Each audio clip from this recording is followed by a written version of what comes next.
Selanjutnya, prosedur persiapan dengan pasien gangguan aktivitas untuk pemeriksaan diagnostik. Yang pertama, CT scan otak dan fungsi lumbai. Kemudian definisinya, CT scan kepala adalah suatu teknik pemeriksaan diagnosis imaging atau pencitraan yang menggunakan teknologi komputer berbasis X-ray. Pemeriksaan ini memberikan hasil yang lebih detail dibandingkan pemeriksaan X-ray biasa. Kemudian persiapan menjalani pemeriksaan CT scan kepala.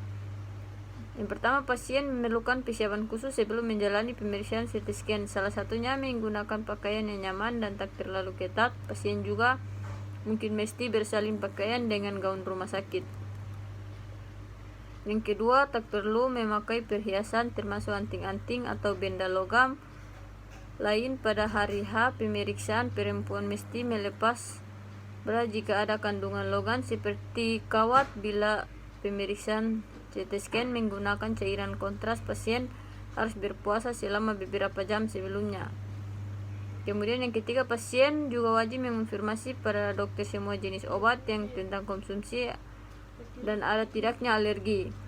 Dokter mungkin meresepkan obat khusus. Pemeriksaan penunjang atau pemeriksaan diagnosis adalah pemeriksaan dilakukan di komputer. Yang pertama, tombol panggilan. Yang kedua, intercom. Posisi pasien dalam pemeriksaan CT scan, kepala pasien harus terlentang dengan kepala ke arah gantri atau rumah tabung sinar X. Pasien harus tepat di garis tengah pemindai.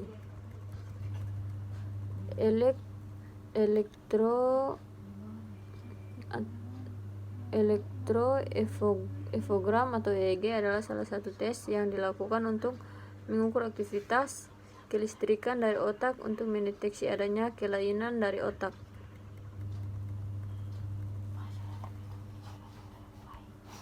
Kemudian yang kedua, magnetic atau resonance imaging atau MRI adalah jenis pemeriksaan radiologi yang dilakukan menggunakan medan magnet dan gelombang radio untuk menampilkan gambar organ serta jaringan di dalam tubuh. Sebelum MRI atau informasi pada dokter apabila pasien satu memiliki kondisi medis tertentu seperti penyakit ginjal atau hati, kemudian baru saja mengalami operasi. Yang ketiga, memiliki alergi terhadap makanan atau obat tertentu, kemudian mengidap asma, dan yang terakhir sedang hamil atau kemungkinan hamil. Prosedur MRI secara umum biasanya memakan waktu sekitar 20 hingga 10 menit dengan prosedur sebagai berikut.